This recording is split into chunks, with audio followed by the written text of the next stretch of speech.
So with the Avengers dismantled, perished, or otherwise disbanded, Marvel needs a new team to hold things together, and who better to do that than the Thunderbolts? Marvel's take of anti-heroes coming together, almost like DC Suicide Squad. Let's get into it.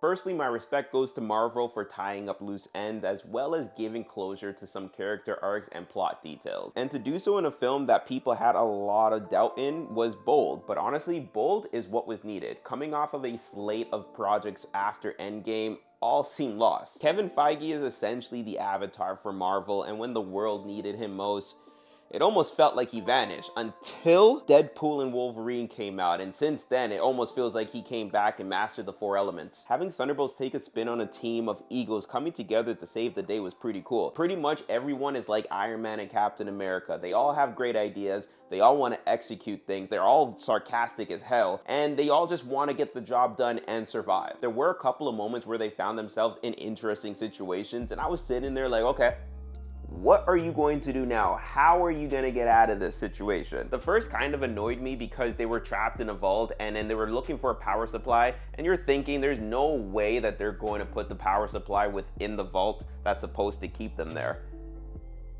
But that's exactly what happened, and it's like, why? That kind of felt like sloppy writing to me. And the second is when the team was up against Sentry and they were clearly unmatched and retreated, which seemed more likely to happen, and that's something that happens in the comics a lot, so I really appreciated that. Film's main theme of mental health as well as embracing your past and just forgiving yourself was played beautifully well. And that's mainly because Yelena, played by Florence Pugh, carries this burden from her past. The film more or less focuses on her not feeling fulfilled in her life, and come on, like how many of us can relate to that? Just carrying through this thing that we call life and making certain decisions that we might regret later on, and then having to forgive ourselves, and it's just a hard time at times. Wyatt Russell as John Walker was more of the asshole throughout this film, which kind of makes sense given his demons that he had to fight. Okay, so John Walker mainly deflected and kind of took his anger out on everybody. Yelena more or less suppressed her anger, and Ghost, who wasn't really utilized, was more or less silent, and things came together when David Harbour's Red Guardian and Sebastian Stan's Winter Soldier entered the fray, which kind of makes sense because they were the two that experienced life a lot longer than the rest of the team, so they were able to face their demons and come to terms with their mistakes, which also explains why they were more of the leadership roles.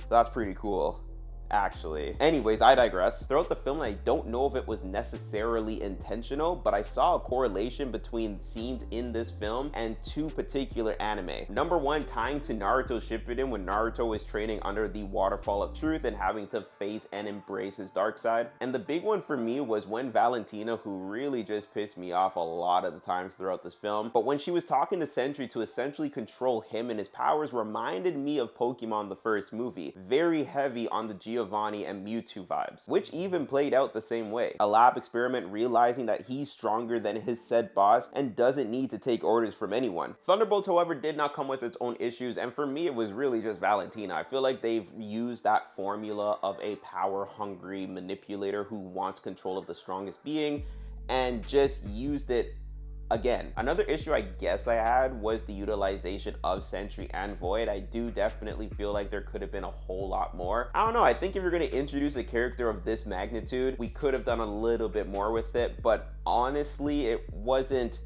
horrible. I kind of just wanted more. There's also a mid-credit and a post-credit scene. The mid-credit is, well, fairly mid, but that post-credit scene, shit, man, that post-credit scene is so good, and it has me absolutely amped for what's to come, especially what's to come in July. So yeah, stay in your seat. But ultimately, Thunderbolts is very enjoyable. I really appreciated the tone that they kept within this film. Very dark, very moody. I love the inclusion and execution of mental health within this film, and they really did a good job. Man, it feels so good to be a fan of Marvel again. Like, they're cooking, and it's exciting to be excited for what's to come, and yeah, that's about it.